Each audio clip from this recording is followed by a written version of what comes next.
to another exciting episode of the $1 Million Peddlers. I'm Papergoy. And I'm Mr. Magazine. I can't help but laugh every time because I love your reaction to my voice cracking. I love it. I want to give a shout out to a subscriber today. I didn't ask for permission to use his or her name, but I did let them know I was going to use this for a show. You know who you are. Yes, they do. Anybody can figure it out. They just got to read all the old comments. Let's go back through every video we've ever put up, read every comment, and hit the like button in every single one. Again, yes. Again and again and again. I listed all of my death pile. This was in response to the video we were talking about. I don't think those are words I'll ever be saying. Or you. It was the worst thing I could have done. Now I have to go out and find good stuff again. I should have listed the old while finding new to replace it. One of the old places I used to find good stuff, it closed. It cut me off from one of my main sources. The things that I missed are gone. And luckily, that's not a problem I don't think either of us are going to have, but I want to kind of relate that to real-world experiences that I have come across in my day job. And that is, there are times when a contractor, and I'm going to lay this out for you, and I want you to tell me what the problem is potentially. Okay. You're a commercial contractor, you and a couple of guys, so 3 people total. Right. And, you're usually going around doing, 20, 30 jobs a year, maybe 40 jobs a year, maybe even 100 jobs a year, just running around. And all of a sudden, the VA, you get a call from the general contractor on the VA. And he says, Mr. Magazine, I need you to do electric on this job. And it's going to be, and you're making really good money on it because it's prevailing wage. Your guys love it because it's prevailing wage, et cetera, but it's a 2-year job. Okay. So you've got 2 years, and it's guaranteed, no problems at all. You've got 2 guaranteed years of good money coming in. Mm-hmm. What's the potential problem with that?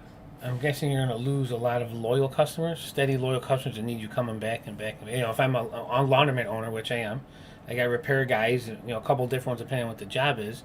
I call them at least once a month. I wait till there's enough machines that's worth them to drive out 30, 40 minutes. I pay the drive time or whatever, but then they're there for a few hours. They pay me, I charge them, they charge me by the hour, parts, whatever. But then if he goes away for a couple years, well, my laundromat's going to fall apart. So I find I don't have a choice. I have to find someone else. Yep. And that has happened actually because my guy that I had a few years ago did move down south for a job, and he's semi-retired, and now luckily I found this new guy who's great. He's young, so hopefully I'll have him for the next 20 years, But yeah, exactly. Yep, and that's exactly what has happened. I've heard from the people before, or I've talked to them, and they said, and I do relate this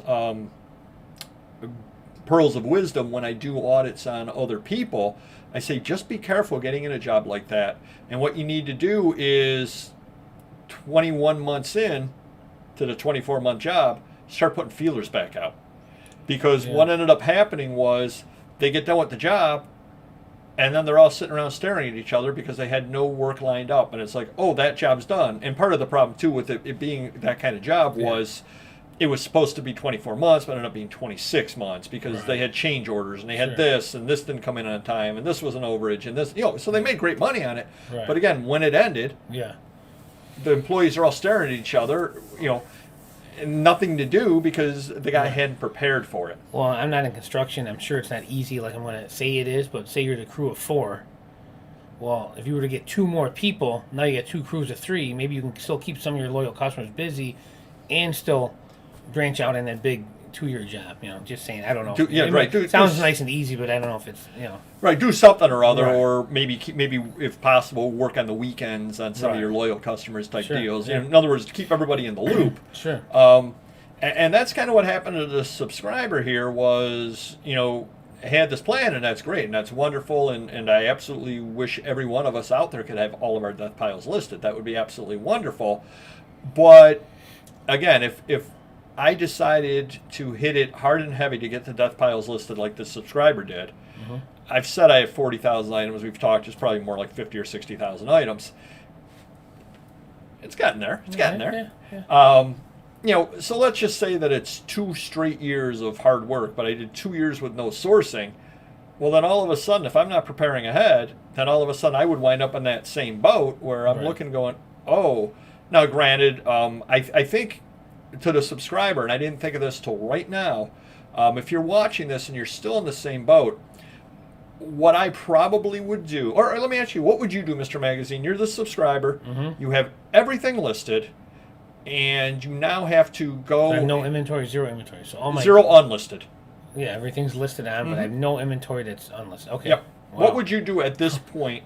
I would go to Tahiti if you're me, but And you don't. You're somebody working on a house like me. You don't Yeah. have the option of people coming in and selling you stuff, things like that. What would you? What would you do? What would your plan of action be right now? You just realized you have nothing left. I would sit back, I'd take a Okay. breather. Okay. I would I'd go on my eBay site, I mean, whatever, look at everything, and think, if I'm young enough, want to continue doing this line of work, what can I do better than when I started out X amount of years ago to get to this point to get rid of the death pile? So what can I do better? What can I buy better? And basically, you're starting off from scratch, but at a whole new level. I would say, hey, you went from this level, now you're here, because now you're way smarter starting from scratch. When you were down here, like we all did, we bought all kinds of stuff, and we all create death piles. Well, now you're going to buy smarter, maybe spend a little more money on quality stuff, and have no death pile or very little death pile. That's actually a really good idea, and that wasn't something that I was thinking of, but that's a really good idea. You can come in, you can almost be Mach 2, and just from here on, in the interim, what would you do? Well, one thing, if sales are not increasing as much, too, that might be another thing, where I listed all this stuff, my sales are the same as it was before, now I got no inventory to keep adding on to increase my sales. You certainly have to go out there and find some sales somewhere then. Well, one thing that I would say is I wouldn't panic, because if you panic, there's nothing worse than panic buying. Right. You end up paying more than you should because you just say, and this is a tremendous opportunity not to do that. Tremendous opportunity not to be at the estate sale. I've got no unlisted inventory, and they say, buck each in those car magazines, there's 200 of them, and say, oh my gosh, I got to buy those because I need something to list. Right. Do not fall into that trap. Don't be desperate. Yeah, definitely. Be smarter. Yeah. But I think what I would do is I think I would figure out, and I think I would kind of go into the waiting pool as far as trying to find new inventory. Hey, this is a good estate sale. This is this. This is this. Try to buy quality. But in the meantime, I think I would take the time to go through the current stuff that I have listed. Yeah. Change the pictures. Oh, yeah. Upgrade the pictures. How many magazines do I have listed from 2010 that don't even have the table of contents? I'll do that. I'll add the table of contents. I'll put a new first picture on it. I'll update everything. I'll raise the price because I'm doing extra work on it. But I'll grab box number 1, go through it item by item. Hey, 4 of those items, because I bet you do have a lot of unlisted inventory, dead stock sitting in boxes. That eBay ended at some time, that you sold and you can't find, that whatever ended up happening that somebody didn't pay for and somehow or other it didn't get relisted. Right. You've probably got, our size, that you've got, God only knows how many, but I bet I've got 500 unlisted items sitting down in boxes anyway, at least. Well, we have 20,000 bankers, so if there's 2 per box that are not live, that should have been live, somehow couldn't be found, or for whatever reason, you're talking 40,000 items. That's great. That's someone's eBay store. A good size eBay store. You're just sitting dead. No, you're absolutely right. And I bet I've got 500 dead items sitting up in boxes for whatever reason, especially with my Amazon stuff where it was ended for a pricing error and all that kind of stuff.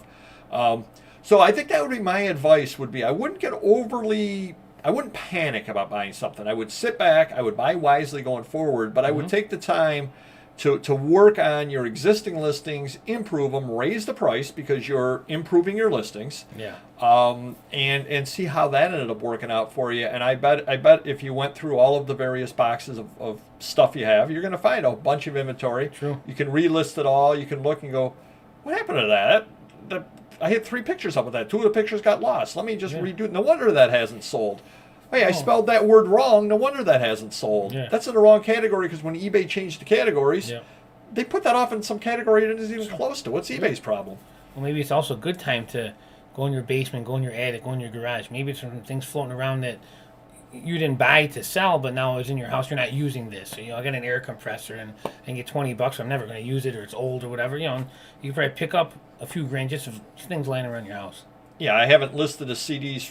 I haven't listened to CDs forever, and I've been meaning to rip them all onto my computer, or been meaning to do this. You or, got time for that. now I got time to do it, and I can get rid of the CDs, or I can do this, Yeah. or I don't even listen to Clothes, the CDs. I got a anymore, nice sell 'em. polo I got as a gift. It was $80. I could sell it for 40 on eBay now. Bye.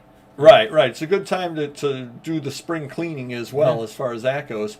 So hopefully that helps you. It gives you a few ideas there on what to do if you are in the enviable position, I would say, of not having death piles. We're getting there. Getting there, yeah. We're getting there. Baby steps. Yeah. There's one fewer death pile. Until the doorbell rings, and there's 20 more brown boxes to. Don't even get started. All right, and we will see you in the next video. But if you could hit the like button, we'd really appreciate it. See you next video. Take care. Bye bye.